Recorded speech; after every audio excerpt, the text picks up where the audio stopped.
ایک اور مسئلہ بھی فقہائے کرام نے لکھا ہے کہ اگر کوئی گن پوائنٹ پر آپ سے کلمہ کفر کہلوانا چاہتا ہے تو آپ کلمہ کفر ادا کر کے اپنی جان بچا سکتے ہیں، بشرطے کہ آپ کا دل اسلام پر قائم ہو، آپ کا دل اللہ رب العالمین کی وحدانیت کا قائل ہو، تو وقتی طور پر اپنے آپ کو بچانے کے لیے، اپنی زندگی اور اپنی جان بچانے کے لیے صرف زبان سے انسان کلمہ کفر بھی ادا کر سکتا ہے، اگر کلمہ کفر ادا کرنے سے اس کی جان بچ سکتی ہے۔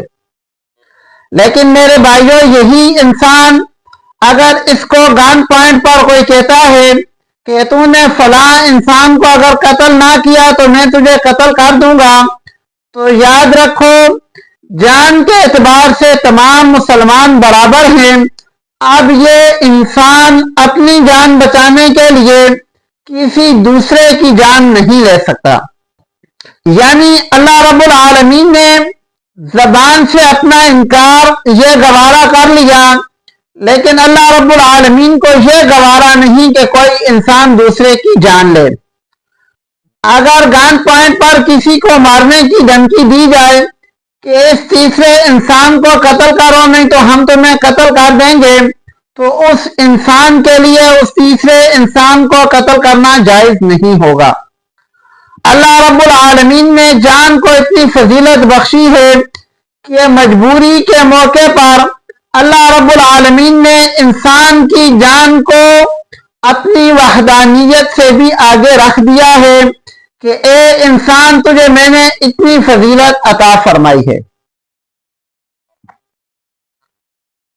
پھر اللہ رب العالمین نے اس انسان کو اپنی جان کی حفاظت کے لیے مختلف تدابیر بھی سکھائی ہیں۔ اللہ رب العالمین فرماتے ہیں کہ اگر کوئی انسان کسی کو ناحق قتل کر دے تو جواباً اس کو قتل کر دینا حکومت وقت کی طرف سے، یہ اللہ رب العالمین اس کو عین تدبیر بیان فرماتے ہیں۔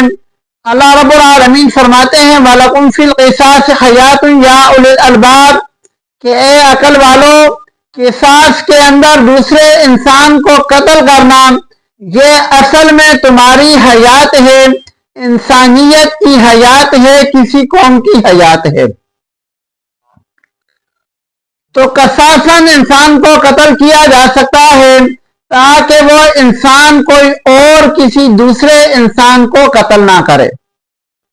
اب سوال یہ اٹھتا ہے کہ اگر اللہ رب العالمین نے انسان کو اتنی فضیلت بخشی ہے تو پھر ایک انسان دوسرے انسان کو قتل کیوں کرتا ہے؟ میرے بھائیوں، اس کی 3 وجوہات ہیں۔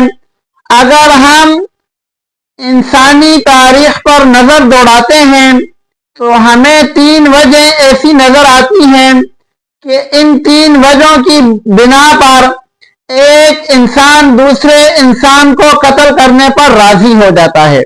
پہلی وجہ جس میں ایک انسان دوسرے انسان کو قتل کرنے پر راضی ہو جاتا ہے وہ طاقت کا اور حکومت کا نشہ ہے۔ جس انسان کو طاقت کا نشہ ہو، حکومت کا نشہ ہو، طاقت پر غرور ہو، ایسا انسان دوسرے انسان کو قتل کرنے سے گریز نہیں کرتا۔ دوسری چیز تعصب ہے۔ تعصب کی وجہ سے بھی ایک انسان دوسرے انسان کو قتل کرنے پر آمادہ ہو جاتا ہے۔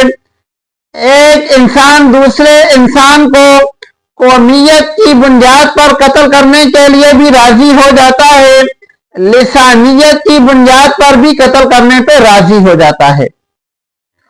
اور تیسری چیز کہ ایک انسان دوسرے انسان کی زندگی کا پیسہ تب ہوتا ہے جب وہ گروپ بندی اور فرقہ واریت میں حد سے گزر جائے۔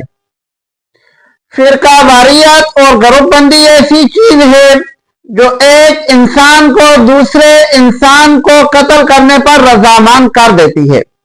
اگر ہم انسانی تاریخ پر نظر دوڑائیں تو جتنی بھی لڑائیاں لڑی گئی ہیں، جتنے بھی انسان قتل ہوئے ہیں،